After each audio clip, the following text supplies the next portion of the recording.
This is a shareholders notice from Brad that he sent out earlier today.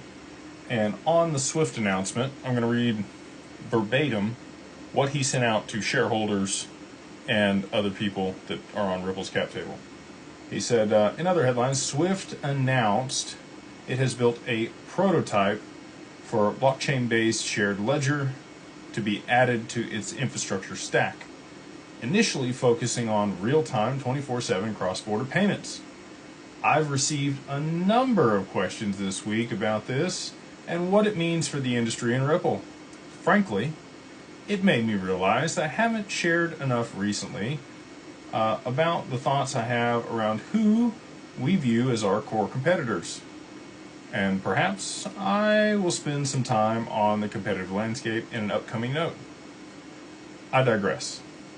It's true, in the early days, we did view Swift as a major competitor, but the reality is, in the time it's taken for them to announce a prototype, we've been building robust digital asset infrastructure, expanding on our payments product to custody, or from our payments product to custody, stablecoins, and development on the XRPL and more with recent acquisitions. Also, we've dug in to the Swift news, and it really seems more like a marketing play in the lead up to their annual conference, Sibos, rather than an actual meaningful product announcement. So, there you go, from the CEO at Ripple. And you can take that with a grain of salt. You know, he is the CEO at Ripple, so, you know, he has a certain agenda and belief in their product and solution over competitors in the market. So that's Brad Garlinghouse speaking. I'll say my piece. Again, prototype or 13-year track record with no downtime other than a couple pauses, and a bunch of other infrastructure that's already been scaled on top of it with multiple participants already using the network to be able to settle transactions. I'm pretty confident they're going to go with the latter. I'm pretty sure that they're going to have to work with what everybody else has already chosen, rather than, you know, trying to skimp things along and get things into, you know, these institutions last minute here. Seems like I'm going to agree with Brad, probably more of a marketing play. They obviously are looking at settlement technology for Swift.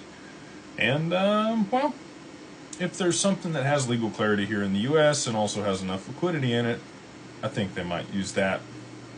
So, you know, I'm excited with Lena being a messaging-based software that they're using that's an EVM component or an EVM-based chain. The EVM side chain on the XRPL is the great unlock. It allows for interoperability between smart contracts and EVM-based solutions and settlement using XRP. And I think that, you know, JP Morgan and many others that have built EVM-based infrastructure would like to leverage, you know, the cost and low latency of the XRPL.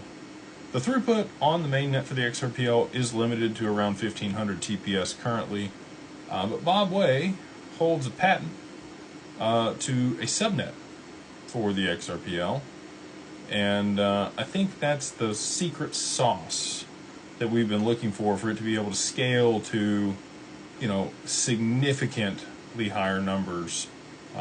Visa and MasterCard both need, you know, 30,000 TPS.